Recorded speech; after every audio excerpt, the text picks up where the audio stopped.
Shares and mutual fund. Mutual fund means ये one institution है। Institution मतलब संस्था। क्या करूंगा, जैसे अभी आप लोगों का पैसे इन्वेस्ट करना रहेगा तो आपको उतना नॉलेज नहीं है, पैसे कहाँ डालना है, डूब गया तो आप डायरेक्ट पैसे मत डालो इन्वेस्ट आप मेरे को दे दो, मैं लेके भाग जाऊंगा। तो मैं म्यूचुअल फंड मान लो, मैं आपसे पैसे कलेक्ट करूंगा, आपसे 500, 100, 1000, 2000 जो भी जिसके है उससे कलेक्ट करूंगा। और मैं कलेक्ट करके क्या करूँगा, कहीं पे मुझे उसका नॉलेज है कि किस मार्केट में क्या हो रहा है और कहाँ पैसे मतलब बढ़ेगा और कहाँ नुकसान होगा, और मैं वहाँ पे इन्वेस्ट करूँगा। वहाँ से मुझे जो प्रॉफिट आएगा फिर उसको आपको दूंगा। नॉर्मली इसका तो मैं एजेंट की तरह हूँ नहीं, मैं कोई ज़्यादा कमीशन आपसे चार्ज नहीं लूँगा, आपका वहाँ से जो भी आएगा वो सीधे आपको दूंगा। मैं एक गवर्नमेंट का कोई एक संस्था हूँ जो खाली क्या करता है, लोगों को से पैसे कलेक्ट करता है, कलेक्ट करके इन्वेस्ट करेगा। आपके उस प्रॉफिट में से मैं खाली अपना मेहनताना मतलब मजदूरी जो सैलरी है उतना लूँगा, या मेरा जो भी मेरे जो स्टाफ मेंबर रहेंगे उनका जो सैलरी खर्चा आएगा वो लूँगा उसमें से बस। बाकी पैसे आपको हैंड ओवर करूँगा, उसमें मेरा कोई प्रॉफिट नहीं, खाली मेरा मेहनत का दिन भर का जो चार्ज हो। तो म्यूचुअल फंड एक इंस्टीट्यूशन होता है जिसके पास वास्ट नॉलेज होता है। वास्ट नॉलेज मतलब क्या था, नॉलेज उनके पास मार्केट के बारे में।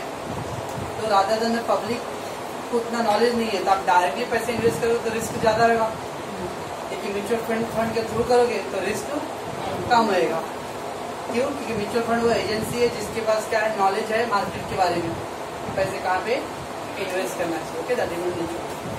और कुछ है, म्यूचुअल फंड एक संस्था है, एजेंसी है जिसका काम क्या है, रिस्क को कम करना।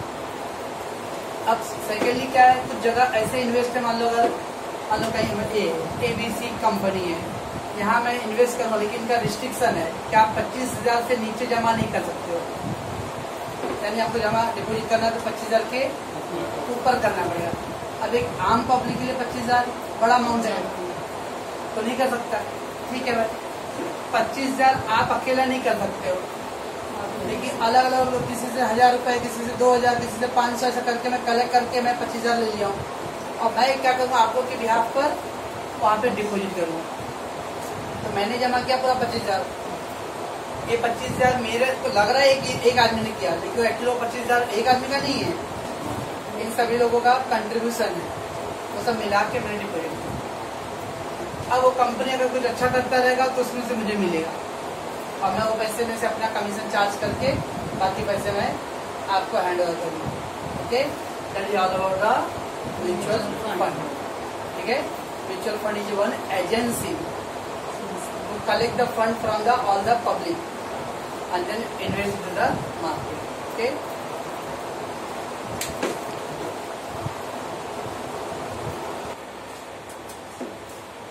चलो बच्चे लोग, जो नॉन एसपी स्टूडेंट है वो लोग थोड़ा ध्यान रखेंगे यहाँ। और इसका यूज SY बीकॉम और अगले साल TY बीकॉम में अकाउंट्स में आएगा। तो अगले के जो 2 साल अकाउंट्स होंगे उसमें सब शेयर से रिलेटेड है। इसलिए जो एसपी ले रहे हैं उसका लॉन्ग टर्म फायदा मिलेगा, जो एसपी नहीं ले रहेंगे वो टन टन टन टन टन रहेगा। Share it is smallest contribution. Small contribution मतलब बिजनेस करने के लिए छोटा सा आपका योगदान। किसी ने 100 को 50, 200, 500 पैसे दे देके आप एक बड़ा सब मेंबर लोगों ने कंट्रीब्यूशन किया है और अपना बिजनेस खड़ा कर रहे हो। फिर ये small contribution made by the public in its total capital. अब कैपिटल क्या था, बिजनेस करने के लिए क्या चाहिए, पैसे चाहिए। तो पहले वो बिजनेस करने दिमाग चाहिए। हमारे देश में एक से टैलेंटेड बच्चे हैं लेकिन यही नहीं है बिजनेस करने के लिए, ठीक है ना। तो आज का दिमाग नहीं है तो पैसा भी है तो भी बिजनेस हो जाएगा। ओके, तो पहले पैसे चाहिए बिजनेस करने के लिए। तो बिजनेस के टोटल कैपिटल में पब्लिक ने जो भी कंट्रीब्यूशन किया रहेगा वो कंट्रीब्यूशन को क्या बोलते हैं लोग, शेयर। शेयर यानी हिस्सा है ना, तो मेरा शेयर दे भाई, मेरा शेयर दे, शेयर यानी हिस्सा, अंश। It is a small contribution made by the public in the companies total capital. Company के, मान लो कंपनी को 10 लाख रुपए से बिजनेस करने के लिए, तो 10 लाख रुपए में एक आदमी ने कितना कंट्रीब्यूट किया है? 20 रुपए किया है, 10 रुपए किया है, तो 10 रुपए क्या हो गया? Share. Okay, it is smallest amount, sorry smallest TV जाएगा, smallest amount of the total share capital. Total share capital का सबसे छोटा अमाउंट, सबसे छोटा हिस्सा तो बोलते हम लोग शेयर। अब यहाँ पे कितने? 3, 3, 6, 3, 9, 11, मिलकर के 12 लोग हैं। सब लोग का मिला के जो पैसे जो ऐड किया उन्होंने, वो टोटल 240 रुपए आ गया। कोई 40 रुपए दिया, कोई 10 रुपए दिया, कोई 5 रुपए दिया, ऐसा करके 240 रुपया। और 240 रुपए 12 लोगों ने दिया ना, 12 लोगों ने, तो एक आदमी का कितना पड़ेगा? 20 रुपए। ये 20 रुपए क्या हो गया? शेयर। ठीक है, तो शेयर मतलब स्मॉलेस्ट कंट्रीब्यूशन, सबसे छोटा कंट्रीब्यूशन। कम से कम कितना आपने कंट्रीब्यूट किया? तो मान लो 20 रुपए। फिर एक आदमी को कम से कम कितना कंट्रीब्यूट करना है? 20 रुपए। That is all about a share. ठीक है, ओके। मैं पहले यहाँ पे आता हूँ। Who buy the share? अब आपने शेयर खरीदे, हम लोग 12 लोगों ने खरीदा कंपनी में, तो जो लोग शेयर खरीदते हैं वो लोग क्या बोलते हैं हम लोग? Share holder. तो होल्डिंग द शेयर, जिसके पास शेयर होता है उसको क्या होता है हम लोग? Share holder. और शेयर होल्डर कंपनी के क्या होते हैं? मालिक होते हैं। आपने पैसा लगा ना, जिसकी लाठी उसकी भैंस, तो पैसे आपका है तो मालिक भी कौन रहेगा? आप भी रहोगे। ओके, तो buy the share is called a share holder. Buy मतलब खरीदना, तो buy the share is called a share holder and they are the owner of the company. Owner यानी मालिक, ओनर यानी मालिक। ओके, तो कंपनी के वो मालिक होते हैं। कौन? Share holder. ठीक है, अब कैपिटल क्या था? It is a fund which is needed to start और रन द बिजनेस। बिजनेस करने के लिए क्या चाहिए? पैसे चाहिए, फंड चाहिए, बस उसको बोलते हैं हम लोग capital. Okay, financial aspect is one of the most important factor of business. Of course business का एक ही धर्म है, प्रॉफिट। ओके, बिजनेस का एक ही उसूल होता है, क्या हो? प्रॉफिट, जैसे भी आए। ठीक है, पर आ जाए इसका मतलब अरे घर पे आओ चाय पिला दूंगा, लेकिन यहाँ पे तो बिजनेस का है तो पैसे से ही बात चलेगा। बिजनेस का है तो फाइनेंशियल, फाइनेंशियल पैसे। ओके, तो कोई बिजनेस हो, बिजनेस का सबसे महत्वपूर्ण घटक क्या होता है? फाइनेंस, पैसे। और बिजनेस स्टार्ट करने के लिए क्या चाहिए हम लोग को? कैपिटल। बराबर है। आपने शेयर खरीद लिया तो आप क्या हो गए? शेयर होल्डर हो गए, राइट। शेयर होल्डर होने के बाद आपको अपना नाम कंपनी के रजिस्टर बुक में रजिस्टर करवाना पड़ता है। अगर आप रजिस्टर करवाते हो तो आप मेंबर हो जाओगे। अगर आप रजिस्टर नहीं कराते तो मेंबर नहीं रहोगे। आप खाली ओनर हो, देखिए आप मेंबर नहीं हो। सर ओनर मेंबर में क्या फर्क है? मेंबर होने के बाद क्या होगा? कंपनी के किसी भी मीटिंग में आप आ सकते हो, लेकिन अगर आप मेंबर नहीं हो तो कंपनी की मीटिंग में नहीं आ सकते। ओके, ओनर मेंबर में फर्क सिर्फ है कि अगर मेंबर बन जाते हो तो कंपनी के मीटिंग में आ सकते हो, कंपनी जो भी डिसीजन लेना रहेगा उसमें आपका इन्वॉल्वमेंट रहेगा। लेकिन अगर आप मेंबर नहीं हो तो आप इन्वॉल्वमेंट किसी भी डिसीजन में आपका कोई योगदान नहीं रहेगा, फिर आपसे कोई डिस्कशन नहीं होगा। हाँ, प्रॉफिट होगा कंपनी को तो आपको मिलेगा क्योंकि आपने पैसे डाला था बिजनेस में। ओके,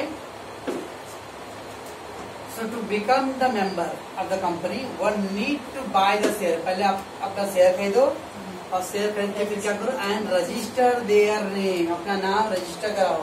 कहाँ पे? इन कंपनी रजिस्टर्ड बुक। तो कंपनी का रजिस्टर बुक होता है, उस रजिस्टर बुक में आपको अपना नाम क्या करना पड़ेगा? रजिस्टर करना। When you register you become the member. अगर रजिस्टर नहीं करो तो you are not member, you are just owner. आप शेयर होल्डर रहोगे, ओनर रहोगे, लेकिन आप मेंबर नहीं रहोगे। तो मेंबर नहीं हो तो कंपनी की किसी भी मीटिंग में आपको पार्टिसिपेशन अलाउड नहीं है। ठीक है, समझ में क्या बोल रहा हूँ? Then face value and market price. अब फेस वैल्यू 10 रुपए के नोट पे लिखा रहता है, मैं धारक को वचनबद्ध हूँ 10 रुपए अदा करने के लिए, सब कुछ लिखा होता है ना। आई प्रॉमिस टू पे माई होल्डर 10 रुपीज वैल्यू। कोई हो गया, उस 10 रुपए का फेस वैल्यू कितना है? 10 रुपए।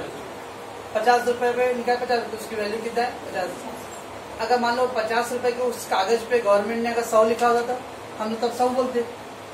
उसी कागज पे गवर्नमेंट 5000 लिखते तो हम 5000 बोलेंगे, ठीक है ना सर। अपने हाथ से लिख देते ना हम लोग, लिख तो देंगे, ठीक है ना। चिल्ड्रन बैंक का मनी वाला था ना, चिल्ड्रन बैंक मनी, लेकिन इस पे गवर्नर का साइन चाहिए ना, बिना गवर्नर के साइन के नहीं होगा, तो वैल्यू नहीं है।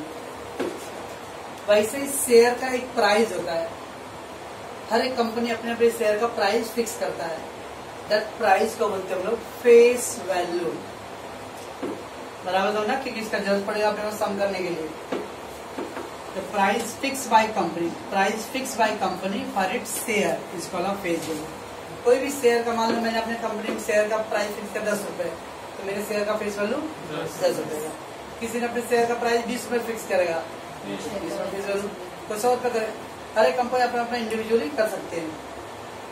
So price which is fix by the company it is called face value. बराबर है।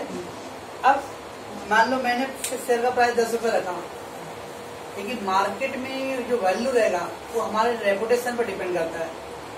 अब मार्केट में रेपुटेशन का ज्यादा रहेगा तो आपके शेयर का प्राइस ज्यादा रहेगा।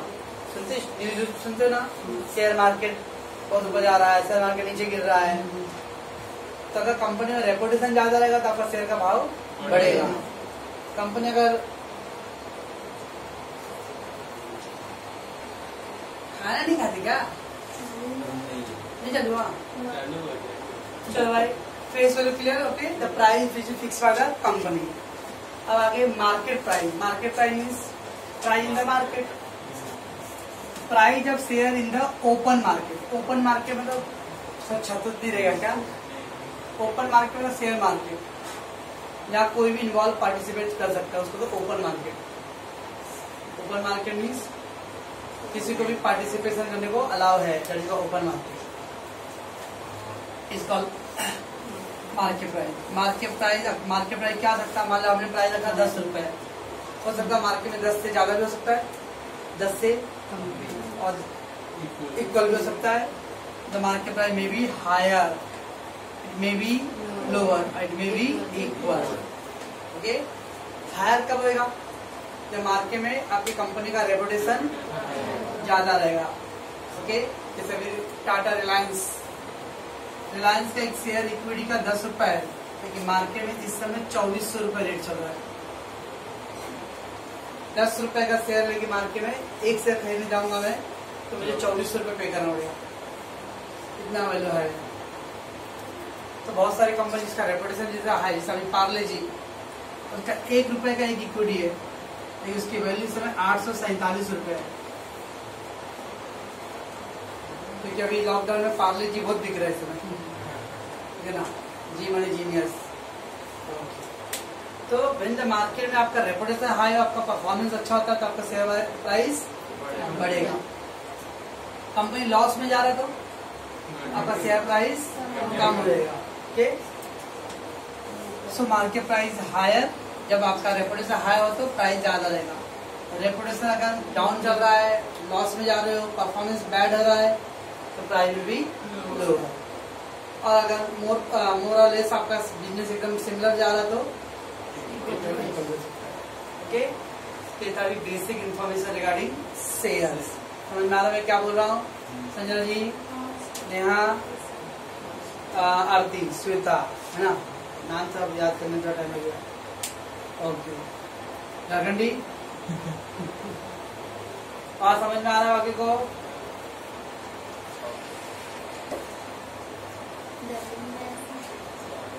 चलो, इशू प्राइस। अभी उन्होंने मार्केट प्राइस देखा और फेस वैल्यू देखा। Face value mean the price fix by the company. Price fix by the company, company जो प्राइस तय करता है उसको हम लोग फेस वैल्यू।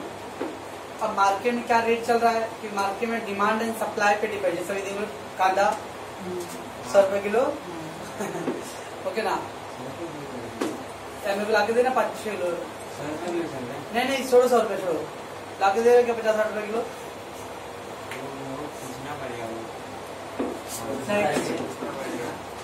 Issue price. चल भाई जा भाई। तो मार्केट प्राइस क्या था? डिमांड एंड सप्लाई पे बेस। इकोनॉमिक्स पढ़े आपने, मार्केट में डिमांड ज्यादा है, पब्लिक का डिमांड ज्यादा है और सामान कम है मार्केट में, तो क्या भाव बढ़ेगा। जब सामान ही नहीं आ रहा है मार्केट में, जो होलसेलर एजेंट चोर लोग होते क्या करते, तो पहले से गोदाम में भर कर रख देते, बिचौलिए लोग और जमाखोरी, मार्केट में शॉर्टेज कर देंगे, पब्लिक को डिमांड है ही तो भाव बढ़ेगा। ऐसा उम्मीद लग रहा था कि नवरात्रि में लोग कांदा में कम खाते हैं लोग, तो शायद भाव घटेगा, उल्टा और बढ़ गया। चलो, issue price, it is selling price. अब आगे बढ़े, इशू प्राइस। इशू मतलब वो इशू जीसस क्राइस्ट वाला इशू नहीं, इशू प्राइस मतलब सेलिंग प्राइस, कितने में शेयर इशू होता है। इशू होना मतलब सेल करना। It is selling price of the share means the company sale at the share, means जो रेट पे कंपनी शेयर बेचता है उसको हम लोग इशू प्राइस। तो 3 प्राइस हो गया, एक फेस वैल्यू है, एक मार्केट प्राइस और एक है इशू प्राइस। फेस वैल्यू जो डिसाइड किया कंपनी ने, मार्केट में जो रेट चल रहा होगा तो मार्केट प्राइस, और कितने में कंपनी सेल कर रहा है शेयर। 10 का शेयर है, मैं मार्केट में पब्लिक को 12 रुपए बेच रहा हूँ, 15 रुपए बेच रहा हूँ, that is called issue price. Okay, अब कंपनी जब शेयर बेचेगा ना तो 3 ऑप्शन है। कंपनी को शेयर बेचने के लिए 3 ऑप्शन है। कंपनी कैन इशू, इशू मतलब सेल, कंपनी इशू मतलब सेल होता है एट पार, नदिया के पार नहीं, at par, at premium, at discount, par, premium and discount. बाकी एसपी वाले सुने हुए हैं सर, लॉकडाउन पूरा लॉक हो गया नहीं। At par, premium and discount. Okay, 3 option होते हैं। एट पार मीन्स यहाँ पे face value equal to issue price, जितने का फेस वैल्यू था कंपनी उतने में ही बेच दे रहा हो, नो प्रॉफिट नो लॉस। 10 रुपए फेस वैल्यू था और कंपनी ने 10 रुपए में सेल किया, तो उसको बोलते हम लोग एट पार। पार मतलब no profit no loss. It is called as share issued at par. Bracket में तो no profit no loss, NPL no profit no loss. Okay, par का मतलब जितने का फेस वैल्यू उतने में ही इशू रहेगा। आगे दिया एट प्रीमियम, प्रीमियम मतलब extra, premium means extra. When the issue price is more than face value, issue price is more मतलब ज्यादा है, सेलिंग प्राइस ज्यादा रहेगा। ओके ना, जब सेलिंग प्राइस ज्यादा रहेगा तो उसको हम लोग इस call that the share issued at premium. मान लो फेस वैल्यू 10 रुपए है, अब कंपनी ने इशू भी 10 में किया, तो 10 का शेयर है, 10 में इशू किया तो पार, इक्वल ना, फेस वैल्यू इक्वल टू है। अगर कंपनी ने 12 रुपए में इशू किया तो इशू प्राइस ज्यादा है ना, इशू प्राइस मोर है, इसका तो प्रीमियम हुआ। अगर कंपनी ने 8 रुपए में बेच दिया रहेगा तो 10 का शेयर 10 में बेचा, पार। 10 का शेयर 12 रुपए में बेच रहा हूँ, 10 का शेयर 8 या 9 में बेच दिया हूँ। ओके, जो प्रीमियम होता है वो कंपनी के लिए क्या होता है, प्रॉफिट होता है। क्या होता है, प्रॉफिट। डिस्काउंट कंपनी लिखा आएगा लॉस। ओके, सब ध्यान रखना ऑब्जेक्टिव टाइप के लिए। पार मतलब face value equal to issue price, issue price और फेस वैल्यू दोनों इक्वल रहता है तो उसको बोलते हैं पार। इशू प्राइस मोर मतलब ज्यादा होता है compare to face value, it is a premium. और डिस्काउंट मतलब issue price is less than face value. Face value से कम रहा तो डिस्काउंट, फेस वैल्यू से ज्यादा रहा तो प्रीमियम, फेस वैल्यू के बराबर रहा तो पार। ओके, इशू प्राइस और फेस वैल्यू कंपेयर करते हैं हम लोग, दोनों इक्वल है तो पार। ओके ना, इशू प्राइस ज्यादा है तो प्रीमियम, इशू प्राइस कम है तो डिस्काउंट। प्रीमियम कंपनी के लिए क्या है, प्रॉफिट। पार क्या होता है, नो प्रॉफिट नो लॉस, और डिस्काउंट लॉस। ठीक है, संजय जी समझते हो आप? आज फिर स्टन साइलेंट हो गई है, धमकी दी क्या? आपको समझ में आ रहा है नेहा जी? रेडी? वहाँ पे और आईटी वाले दोनों आप लोग समझ रहे ना अच्छे से? आप दोनों समझ में आ रहे ना? हाँ, क्योंकि एसपी वाले का भी याद करवाना, मतलब वो जो 6 महीने का जंग लगा होता है।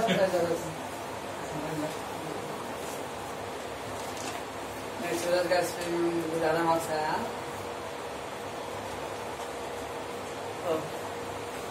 चले हम आगे, 3 पॉइंट। अब यार आप जब पैसे, हम लोग जैसे पैसे बैंक में जमा करते हैं तो अपने क्या मिलता है? इंटरेस्ट। जब पैसे हम बैंक में जमा करते क्या मिलेगा हम लोग? इंटरेस्ट मिलेगा। वैसे अगर शेयर मार्केट में पैसा लगाते तो फिर क्या कुछ मिलता है क्या? यस, मिलता है। तो सर पैसे डॉलर मिलता है, वैसे पैसे ही मिलता है, लेकिन उसको वर्ड यूज करते हैं dividend. Share holder gets dividend on share. हम जब कई पैसे आप ऑब्वियसली आ रहे, जब बिजनेस का दिमाग है तो हम कोई भी चीज लगाएंगे पैसे से उस उम्मीद में ना कि कुछ रिटर्न आए। हम कोई भी काम करते बिना मतलब क्या कर रहे? क्या मैं पढ़ा रहा था, ऑब्वियसली मुझे फीस चाहिए। कोई कंपनी में काम कर रहे हो, सैलरी चाहिए। तो सिमिलरली अगर आप पैसे बैंक में जमा कर रहे हो तो क्या चाहिए?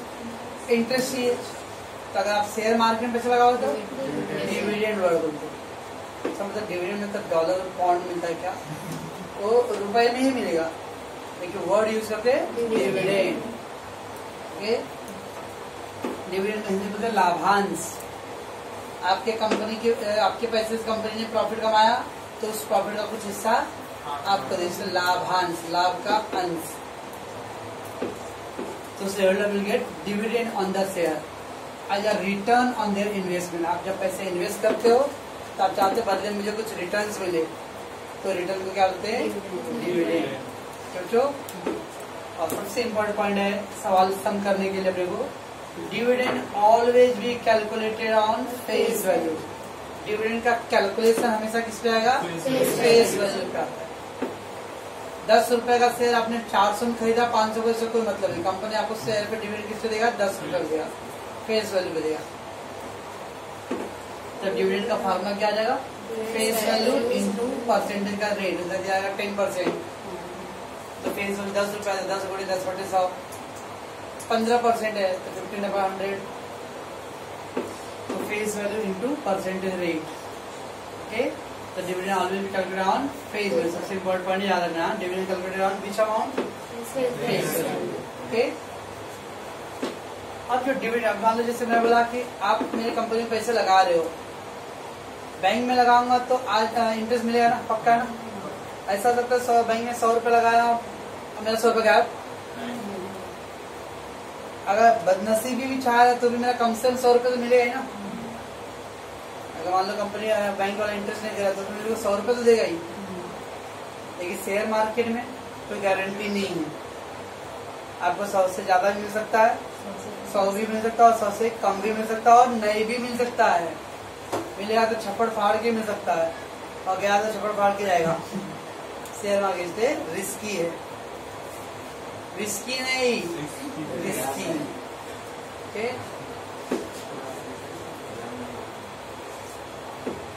अभी जस्ट मई महीने में कोरोना महामारी की वजह से इंडिया के 1,11,000 करोड़ रुपए, आगे करोड़ लगाना, 1,11,000 तो 1,11,000 रुपए नहीं, 1,11,000 करोड़। 1 करोड़ में कितने जीरो थे? 7 जीरो। अब इसलिए आगे और 7 जीरो लगाओ। उतने पैसे शेयर होल्डर का स्वाहा हो गया मई महीने में। तो शेयर मार्केट में इतना लॉस, इतना अगर हम लोग का लॉस हो रहा था तो हम लोग को हार्ट अटैक का अटैक आएगा। शेयर मार्केट है, उनको दिल पे पत्थर रख के पैसे इन्वेस्ट करने पड़ते हैं। तो dividend is fixed on the profit of the company. Dividend किस पे डिपेंड करता है? कंपनी के प्रॉफिट। अगर कंपनी प्रॉफिट करता रहेगा तो आपको मिलेगा। एक कंपनी अगर लॉस में जा रहा है तो फिर आपको नहीं मिलेगा। सर मैं पुलिस केस करूंगा, आप सुप्रीम कोर्ट तक चले जाओ तो भी कुछ नहीं हो सकता है। इफ कंपनी गेट्स लॉस और low profit then company may not pay any dividend. Yes, company loss में जा रहा है या लो प्रॉफिट हो रहा है तो आपको शायद कंपनी डिविडेंड नहीं देगा और आपको जबरदस्ती नहीं कर सकते मुझे डिविडेंड चाहिए। ठीक है ना। ये बच्चों इतना शेयर का इतना सब नॉलेज अगर रहेगा तो इसका यूज होने वाला है, ठीक है। अब बच्चों शेयर में दो टाइप के होते हैं, शेयर दो टाइप के होते हैं, एक इक्विटी शेयर होता है और एक प्रेफरेंस है। इक्विटी यहाँ स्वीटी नहीं, equity share capital and other one is preference capital. Preference prefer मतलब चॉइस, पहला मौका। ऐसे शेयर जिसको फर्स्ट प्रायोरिटी मिलता हो, पहला मौका मिलता हो, उसको दोनों प्रेफरेंस। जैसे घर में कभी कभी आप लोग और घर में मेहमान के बच्चे आए, ओके, आपके सिमिलर उम्र के ही हैं, लेकिन फिर भी मम्मी पापा पहले प्रायोरिटी कोई भी चीज रहेगा तो उसको देंगे, लोग को देंगे। गलती उसका भी रहेगा, तुम्हारा अपने को पड़ जा रहा है, क्योंकि हम लोग तो परमानेंट मेंबर घर के हैं, वो मेहमान बन के आए हैं, तो उनको तो नहीं कुछ बोल सकते भाई। वैसे उल्टा हम लोग कभी उनके घर पे गए तो सर हम लोग को प्रायोरिटी मिलेगा, ठीक है ना। वैसे प्रेफरेंस, प्रीफर, चॉइस, ऐसे शेयर जिसको पहला प्रायोरिटी मिलता है, पहला मौका मिलता है, उसको वर्ड प्रेफरेंस शेयर। और इक्विटी मतलब लास्ट, उसको आखिरी में मौका मिलता है। जब भी कोई पेमेंट रहेगा तो सबसे लास्ट पेमेंट किसको मिलेगा? इक्विटी को। एक और भाई आता है डिवेंचर भी होता है। डिवेंचर मतलब आउटसाइडर, डिवेंचर मतलब आउटसाइडर, बाहर वाले हैं। जब भी हम किसी से कर्जा लेते हैं सबसे पहले बाहर वाले को देंगे, उसके बाद वाले चाचा रिलेशन से लिए उनको दोगे, और बाद में फिर एकदम अपने घर वाले को, एकदम क्लोज सगे वाले। वो बात अलग है, रियल लाइफ में उल्टा होता है, पहले सबसे पहले अपने घर वाले मांगते हैं, ला बगैर पैसा, ओके ना। They are the last claimant of the earth at the wind up of the company. Wind up मतलब shut down. Wind up मतलब shut down. जब कंपनी बंद हो रहा हो, कंपनी बंद होता है तो लास्ट क्लेमेंट, लास्ट क्लेमेंट मतलब आखिरी में कोई चीज मिलेगा, जो भी बचेगा थोड़ा बहुत, तो किसको मिलेगा? इक्विटी से, है ना। लेकिन they are the real owner, वो लोग असली मालिक है कंपनी के। कौन? Equity share holder, okay. And preference share, they get preference in the payment of capital and dividend over equity share। means जब भी कंपनी बंद हो रहा है तो कैपिटल देने की बात है, सबसे पहला कैपिटल किसको मिलेगा? प्रेफरेंस को मिलेगा, पहला प्रायोरिटी चॉइस मिलेगा उसको। कंपनी डिविडेंड देने के लिए मान लो जैसे वो लास्ट के 3 लोग जो है वो डिवेंचर होल्डर लोग हैं, ये बीच के 5 लोग जो है वो लोग इक्विटी होल्डर लोग हैं, और ये लोग प्रेफरेंस शेयर है, ओके ना। तो नेहा मिश्रा है, पंडित का दिमाग आ रहा है। रात को 2 बजे क्या की रुमाल आके खिड़की पे बांध कंपनी के काउंटर पे बांध दिए, ओके ना। तो चाहे ना चाहे तो बिजनेस सेवा वाली हूँ, तो टॉयलेट का डब्बा बांध लिया आके, वो लोग डिवेंचर वाले भी आके खड़े हो गए, ठीक है ना। और प्रेफरेंस वाले एकदम आराम से आ जाते। कंपनी जब 11 बजे काउंटर खोलेगा या 10 बजे भी खोलेगा तो सबसे पहले पेमेंट यहाँ बोलेगी, भाई देखो डब्बा बना हुआ है या रुमाल बना हुआ है। कंपनी का रुमाल मानो कुछ भी मानो, सबसे पहला पेमेंट डिवेंचर को होगा, वो लोग को देने के बाद कुछ बचेगा तो प्रेफरेंस होएगा, इनको देने के बाद कुछ बचेगा तो इक्विटी होएगा, ओके ना। तो सब बचेगा क्या लास्ट में? नहीं भी बच सकता है, और कंपनी अगर अच्छा करता रहेगा तो ज्यादा ही बचेगा, है ना। That is all about. तो प्रेफरेंस को पहला पेमेंट मिलता है, they get the preference. Prefer मतलब चॉइस, पहला चॉइस, पहला priority over the equity share holder. Equity से पहले जिसका पेमेंट होगा उसको क्या कहते हैं? Preference share. सबसे लास्ट पेमेंट किसका होगा? इक्विटी का लास्ट पेमेंट। लास्ट पेमेंट मतलब आखिरी पेमेंट मिलने वाला, ओके। अभी हम लोग की जैसे कुछ हम लोग बिहार में हमारा कल्चर लोग कि पहले घर में लेडीज लोग लास्ट में खाना खाते हैं, तो बच्चे लोग पहले खा लेंगे, फिर बाद में अगर जेंट्स लोग जो आएंगे वो लोग खाएंगे, अब बाद में फिर लेडीज लोग। तो बच्चे लोग तो खा लिए, 2 लोग डिवेंचर है, उसके बाद जेंट्स लोग खाएंगे, वो लोग प्रेफरेंस है। आखिरी में कुछ बचेगा या तो नहीं भी कभी बचता है, कभी ज्यादा ही बच गया, इक्विटी लोग, लेडीज लोग, ठीक है ना। That is cultural. तो एक होता है डिवेंचर, प्रेफरेंस एंड इक्विटी। सबसे पहला पेमेंट डिवेंचर का, उसके बाद होता है प्रेफरेंस का, और सबसे लास्ट सबसे ज्यादा रिस्क किसका रहेगा? इक्विटी को सबसे आखिरी में लास्ट या राशन की दुकान पे लाइन लगाते कभी कभी आखिरी में अपना लाइन आता है तो डर तो लगता है खत्म हो गया तो रिस्क ज्यादा भाई। ओके, ये था आपको शेयर का ब्रीफ इंफॉर्मेशन। ओके, एक बार इसको रीड कर लो। चलो चुनाव फार्मूला यहाँ अब पहले फार्मूला रेडी होना चाहिए, तो 200 वाली में दे दूंगा मैं। पहला नंबर ऑफ शेयर, कितने शेयर आपने बायबैक किया सर खरीदा रहेगा, नंबर ऑफ शेयर्स। तो उसके 3 नंबर ऑफ शेयर नंबर कौन सा यूज करना है आपको बताऊंगा। पहला फार्मूला है total face value upon face value of 1 share. तो दोनों का फेस वैल्यू ही है, खाली फर्क क्या ऊपर टोटल और नीचे 1 शेयर। तो total face value upon 1 share का फेस वैल्यू। अब समझ टोटल फेस वैल्यू 1 लाख, ये टोटल फेस वैल्यू, और 1 शेयर का फेस वैल्यू 100 रुपए है। तो डिवाइड कर दो, कितना आ गया? 1000 शेयर। तो total face value upon face value of 1 share, 1 share के फेस वैल्यू से डिवाइड कर दो, तो आपको आ जाएगा नंबर ऑफ शेयर। एग्जाम्पल है, आपने 50 रुपए का पेन खरीदा, टोटल 50 रुपए दिया, और एक पेन 5 रुपए का, तो कितना पेन पड़ा रहेगा? 50 रुपए आपने दिया है सॉरी, और 5 रुपए का एक पेन है, तो 10 पेन लगेगा ना।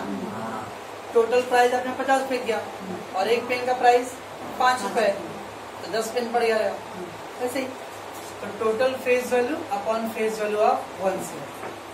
क्वेश्चन जब पढ़ेंगे तो देखेंगे उसमें फेस वैल्यू का खाली इन्फॉर्मेशन है, तो हम लोग ये फार्मूला करेंगे total face value upon face value of 1 share. अगर क्वेश्चन रीड किया, क्वेश्चन में खाली फेस वैल्यू का इन्फॉर्मेशन है, तो पहला फार्मूला है total face value upon face value of 1 share.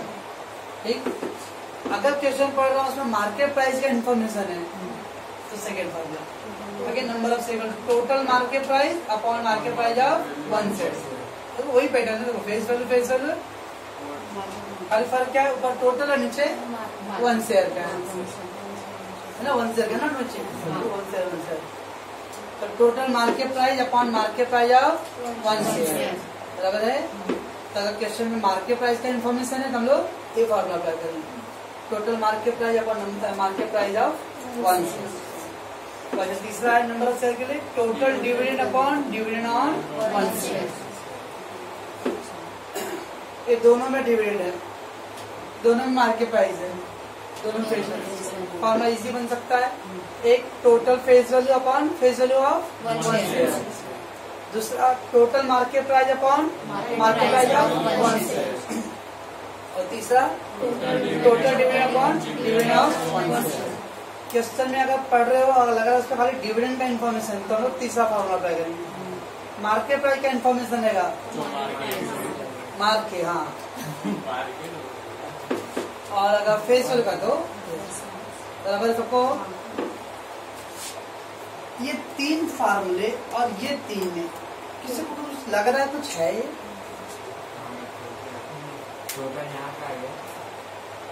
कोई कुछ सोचेगा थोड़ा सा, ये 3 फार्मूले में ये 3 फार्मूले क्या संबंध है? हाँ बोलो ना। या बचपन में पढ़े नहीं बंदर लोग कि जो डिवाइड होता है, भाग होता है, इधर आके उड़ा जाता है, x बराबर y/3, तो 3 भाग है, इधर तो उड़ा जाता है, x गुणे 3 बराबर y, ऐसा लिख सकते थे। तो ऐसे देखो ध्यान से, फेस वाला 1 शेयर यहाँ पे देखो डिवाइड है ना, इधर आके क्या मल्टीप्लाई, तो number of share into face value, number of share into face value of share 1 share, तब आ जाएगा टोटल। तो कभी कभी ना हम लोग को नंबर निकालना रहता है तो डिवाइड करेंगे, समटाइम नंबर दिया रहेगा और फेस वैल्यू निकालना, टोटल निकालना रहता तो क्या करेंगे? मल्टीप्लाई करेंगे। नंबर निकालने के लिए डिवाइड करना है, और अगर नंबर अवेलेबल है, दिया है पहले से, तो क्या करेंगे? मल्टीप्लाई करेंगे। नंबर निकालना तो डिवाइड, और नंबर पहले से ही दिया है तो मल्टीप्लाई। तो total face value equal to face value of 1 share into number of share. आपको 100 पेन खरीदे हैं और एक पेन 3 रुपए का है, तो एक पेन 3 रुपए का है और 100 पेन खरीदना है तो 300 रुपए। 3 रुपए वाला है, लिखो फिको पेन, 3 रुपए का पेन और 100 पेन खरीदना आपको तो 300 रुपए। समझो 100 खरीद नहीं तो क्यों बोलूं। तो 100 पेन खरीदने और एक पेन 3 रुपए का पड़ा तो 300 रुपए। तो total face value equal to face value of 1 share into number of share. Market price है टोटल मार्केट प्राइस, एमआरपी मतलब market price, MRP market price of 1 share into number of share. और ऐसे टोटल डिविडेंड चाहिए रहा तो dividend 1 share into number of share. Okay, यानी जब number चाहिए रहेगा तो हम लोग डिवाइड करेंगे और नंबर क्वेश्चन में दिया रहेगा तो क्या करेंगे, मल्टीप्लाई। ठीक है बच्चों, ये हो गया पहले 6 फार्मूला, एक ही पैटर्न से। यहाँ इसको पढ़ो थोड़ा।